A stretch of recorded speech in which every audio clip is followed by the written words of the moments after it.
My name is Bella Grutta. I am the director and cinematographer of Finding Spring. Hi, my name is Jayden White. I am the producer and sound recordist of this documentary. And my name is Elinor Glassco, and I'm the editor and second camera assistant. So we're here. We're here to find swallows. That is our main goal. What Finding Spring is about. Yep. Yes. And we are finding spring because they are this symbol of spring and like flowers blooming and life coming back to Europe every spring when they come back here. Yeah. And that's dated back centuries, right? Like, Right. they've been known, even in like cave drawings, to be the bringers of spring. Like, they are the bird that represents the coming of warmth and prosperity. Yeah, over the years they've been depicted with pieces of like flowers in their mouths to show like, oh, cherry blossoms, like spring's coming back. Can you tell us a little bit about why you wanted to make this in the first place? I know you mentioned that you wanted to make documentaries like this since you were little. Yes, I love birds. I've always loved birds. They've been a passion of mine. Like bird watching with my dad has always been a thing that I've done since I was young. And swallows have been a particular bird that I've really like latched onto, and I really admire the different birds, especially back home, because I would see a lot of them.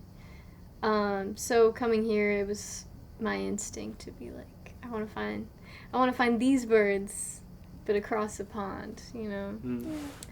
So, yeah. And then Jayden, why did you hop on board? We were in class and I heard you talk about swallows and how they're in decline, and the story of them being found dead in a school really touched me, because I was like, what? It's not like something that we all know already. If they're going in decline and they're such a big symbol to people in the world, that we should know about this type of stuff. And I've always considered myself an animal lover, so I wanted to tap into that a bit more with this documentary. It's not something I've been able to get into in other projects I've taken upon myself to do. So this really gave me the opportunity to extend that part of myself. And I don't know. So yeah, when Bella first pitched this, I was immediately very excited because I've always loved doing anything that can try to help the environment, and nature documentaries especially. So yeah, just when you pitched it, I was like, oh my gosh, I really want to be a part of this. And also, it was a little personal for me because my grandparents were bird watchers, and I think they would have really loved this documentary. Oh gosh, it's exciting. It is. Oh my god. I hope we find them. So let's explain what we're doing today. Yeah, of course. So, as we've done with our research, we know that these swallows do like to roost in the evening time, and they tend to roost in trees and open fences, power lines. So we're hoping to find some around here and see if we can find any of them in the act of chilling out. Okay, so we really like this shed. This could be where swallows stay. This could be our property. We could at least maybe see some nests here. Yeah. Or like, abandoned nests. Okay, so their nests, as far as I'm aware, they build them out of mud. They often get mistaken for wasps' nests, which is really sad because then they get taken down, but they're actually for their babies.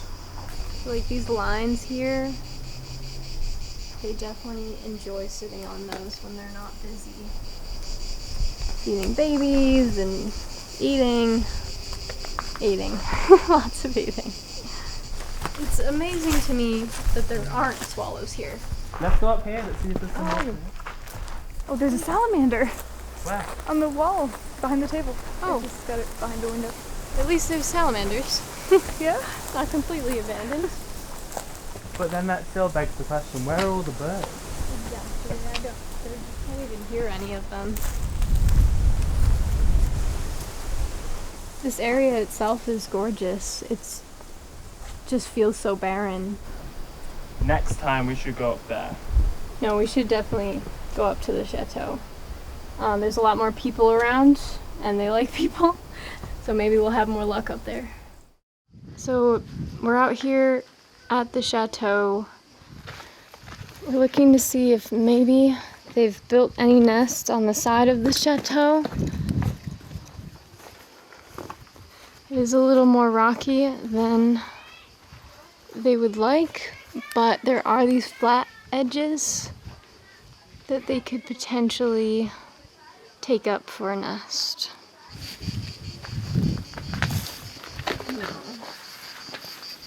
They do like a bit more structure, so I thought maybe that back wall of the cave would have some swallow nests, but there's nothing back there but cobwebs. We've been noticing a lot of different birds that are not swallows. Some really similar to swallows, so I was getting pretty excited there because I thought we were seeing swallows, and then I didn't see, there were no white bellies. The tips of their tails were not in a V shape, which are two of the most like iconic features of the swallow when it's flying, and they didn't have either of those, and they were also brown. So we looked into it, and they seem to be swifts instead. So there's a lot of common swifts, we see a lot of pigeons, a couple doves here and there, but no swallows. So we're gonna go see this woman who is an artist, and she's really about environmentalism and conservation. Her name's Crystal. We think she's gonna be a great asset to our journey in us trying to find these swallows. My name is Crystal Woodward, and I've lived in Lacoste for quite a few years. I started teaching at the school actually when it was Lacoste School of the Arts in 1977. I've been involved in art since I was little, and like the media of painting and drawing and sculpture, I started doing photos after coming to Lacoste because I was so taken by the landscape. I just felt that the landscape was also a work of art in some way. First I was very interested in reptiles, and then as time went on I became interested in birds and went bird watching. The flight of birds across the landscape is one of the examples I give of an event of seeing when I talk to students when I was giving the course, or when I still work with some students in the States. An event of seeing could be birds going across the landscape. It's somehow one can be struck by not just the beauty of it, but sometimes one has a sense of meaningfulness. There's the landscape, the animals in it, the birds, they have their lives and their intentions, and those birds are going somewhere and it's a certain time of day. Maybe they're trying to find a tree to spend the night in or something. And I like very much this dismantling of one's own ego, where we pay attention to the selves of other beings. We base so much of our thought on people-centered thinking. And I always liked nature when I was little, and coming here, that continued. So birds are one of the, how should one say, ingredients of just this appreciation of what nature offers us. So we're on our way to our second location. La ferme de l'Avion. And we're hoping to see some birds. We know that they have peacocks, but we're hoping that they might also have swallows. Oh my gosh, this place is beautiful. It is. Then we need to keep walking this way and see what we can find. So what are you going to do if we actually find swallows, Bella? Oh my gosh. We're gonna film them, is what we're gonna do.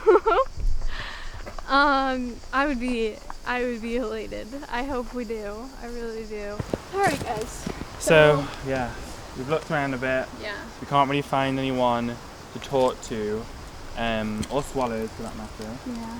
Yeah. There's a couple of different farms that seem to be around here, so there's a potential for swallows, but we have not been seeing much of it. We've only really seen bugs. No Yes. birds so far. We've been trying to contact the Wildlife Center before we make our trek over there, but they keep going straight to voicemail, so we're just going to show up and hopefully they are willing to at least hear us out. Okay, so we're looking around.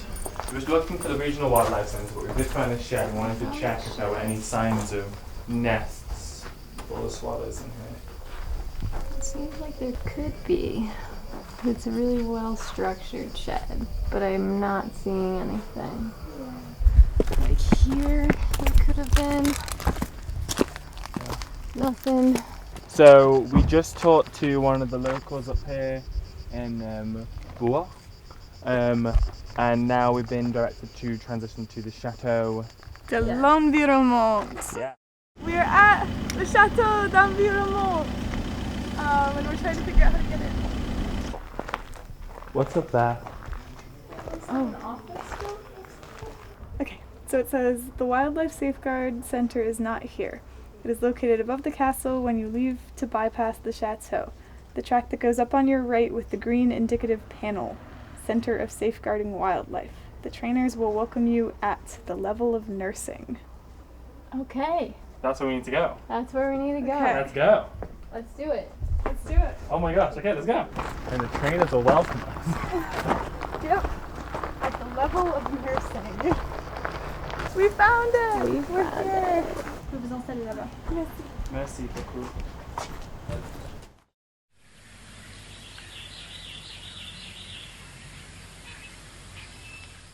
I have talked to the couple who have swallows in their garage. She said it would be possible to come see them, though we would have to make a rendezvous with her so she would be sure to be there. She tried reaching out to the secondary family, but she hasn't gotten a response from them yet. We could possibly look at scheduling visiting in the first place, and we should send us the possibilities of time frames, maybe some different times of day. But yeah, they have swallows. Oh We have swallows. Thank you, Chris. We have swallows. Coming to greet you. They heard we were coming. They heard we were coming and said hi. Oh my On va god. attendre 2 minutes, on va pas faire de bruit, on va attendre 2 minutes. I mean, it's exactly. Les petits, ils plongent dans le lit, toi, le soir, on va écouter ces gens-là, comme ça, ils verront les petits et tout. Crystal, thank you so much for bringing us here and making the contact with your friends. What are your thoughts, if that's okay? Just seeing all the swallows here all together and in this environment. It's fantastic. It's wonderful.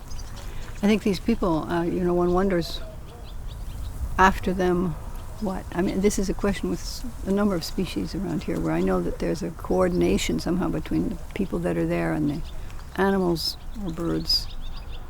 How to ensure that that continues, I don't know if there's a way. But I think they really deserve a félicitation. Félicitation means a congratulations for being tolerant. Because, for example, Monsieur Seignon, he was pointing to the droppings, and they'd swept them into a pile, but it was obvious that there were droppings under a number of nests. And he said, a lot of people just get rid of that, get rid of the birds because of that, whereas these people are tolerant, so it's fantastic. Incredible. Just seeing them all. What do you We think? actually found some. I'm so glad. You ready? Yeah, what are you thinking? You can see Lacoste in the background. Oh my gosh, like Lacoste with the swallows up there.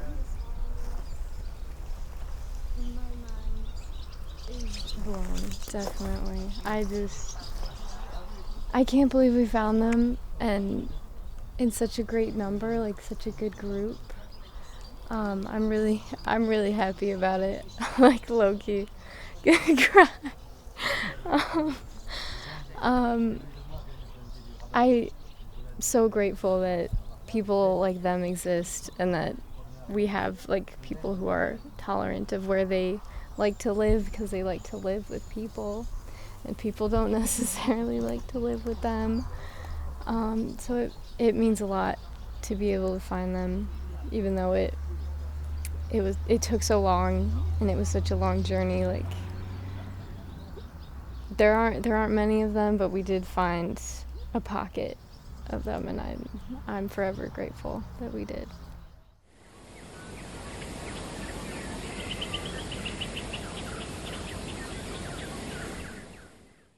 Alors, moi, je m'appelle Anne, je suis bénévole à la LPO. La LPO, c'est la Ligue pour la protection des oiseaux. Bénévole, voilà, on fait pas mal de choses, on fait des relevés de données, comme je fais moi toute seule dans la nature. On fait des sorties nature, des sorties publiques, on va dans les écoles, on tient des stands. Les stands, c'est avec des brochures, on leur explique aux gens s'ils veulent adhérer. Plus on est d'adhérents, plus on est fort pour protéger la nature. Qu'est-ce que c'est la situation avec la population des hirondelles maintenant? Ben, disons Quand on compte les nids, il y en a un petit peu moins. Elles ne sont pas en voie de disparition, mais elles ne se portent pas trop bien par rapport au changement climatique. Et puis les gens ne connaissent pas trop ce qu'il faut faire quand on fait des ravalements de façade. Bien souvent, ils détruisent les nids. Il faut voir qu'une hirondelle, elle met 3 semaines pour faire un nid. Et si on détruit son nid, elle n'aura pas le temps de faire une nichée. Mais parce que les gens ne sont pas au courant, ils ne se renseignent pas ce qu'il faut faire. Ils font ça parce que, voilà, ou alors parce que ça fait des saletés et c'est bien dommage. Moi, j'aimerais bien avoir des hirondelles chez moi, mais j'en ai pas. Owner of the shop here. Mm-hmm. There are these nests, and counted them. And if one is missing, perhaps there'll be a Ah. How much is it? Yeah, 150 and 3 O's. Oh, 150 000. It can go up to. It can go up to, yeah. Elle avait dit 2000 €, mais moi, j'ai osé rien dire parce que je savais que c'est beaucoup plus cher que ça. Ah bon? Qu'est-ce qu'on peut faire pour aider la situation? Ben, en parler autour de soi. Il n'y a que nous qui pouvons transmettre. Moi, je vais le transmettre à mes petits-enfants, que plus tard, ils vont le transmettre aux leurs. Hein. Mais en parler beaucoup autour de soi, aux gens. Voilà. Puis les gens, il faut qu'ils se renseignent aussi. Hein. Il y a des livres, il y a Internet, il y a tout ça pour se renseigner. Merci. De rien, avec plaisir.